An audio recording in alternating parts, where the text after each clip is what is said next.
आरोग्य मंत्रालयाची पत्रकार परिषद सुरू आहे. थेट प्रक्षेपण.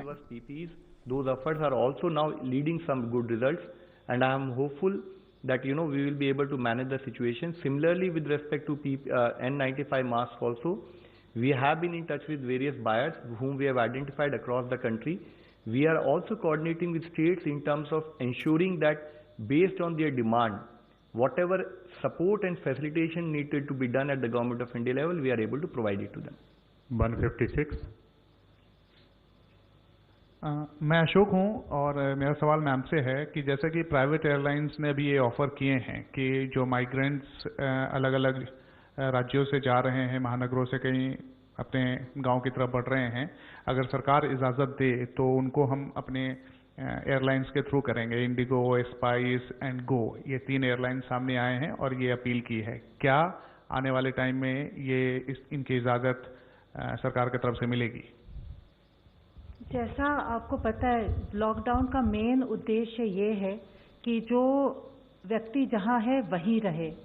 मैंने पहले भी कहा कि हम चाहते हैं कि जो व्यक्ति जहां वहीं रहे, वहीं उसको हम सुरक्षित और सुचारू रूप से सेफ रख सके. तो मेरे ख्याल से हम उसी डायरेक्शन में चलेंगे.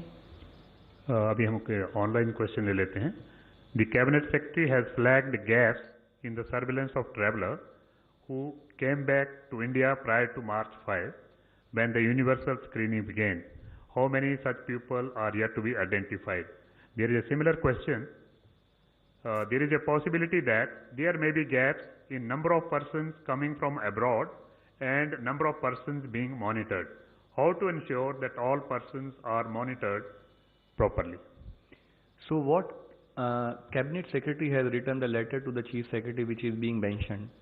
It is a letter which is part of our routine communication with states, wherein we have requested that while we comment that they have done excellent good work so far, also in terms of monitoring all the passengers, we have effectively requested them that kindly continue with that same pace, continue with that same momentum, and ensure that all international passengers, the list of which it has been given by the Bureau of Immigration, they also should be monitored till the logical end in terms of our incubation period of 14 days and 28 days in terms of the overall monitoring. This is part of our regular communication with the states to ensure that collectively states and Government of India work together to ensure that no cases are found and we are able to monitor all the international passengers. 41.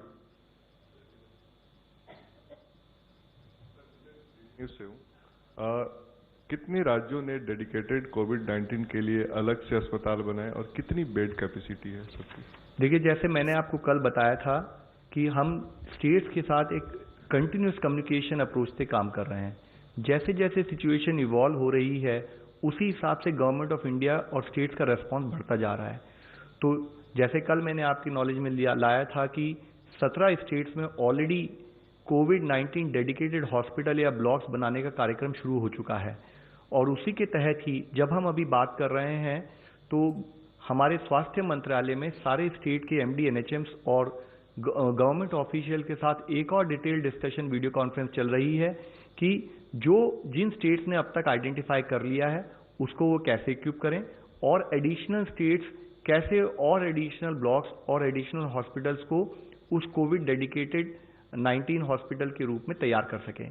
ये एक ongoing effort है और इसका एक ही जो हमारा जो thought process है वो ये है कि in terms of management state should have sufficient capacity as and when cases come. Online question. On account of OPDs being closed,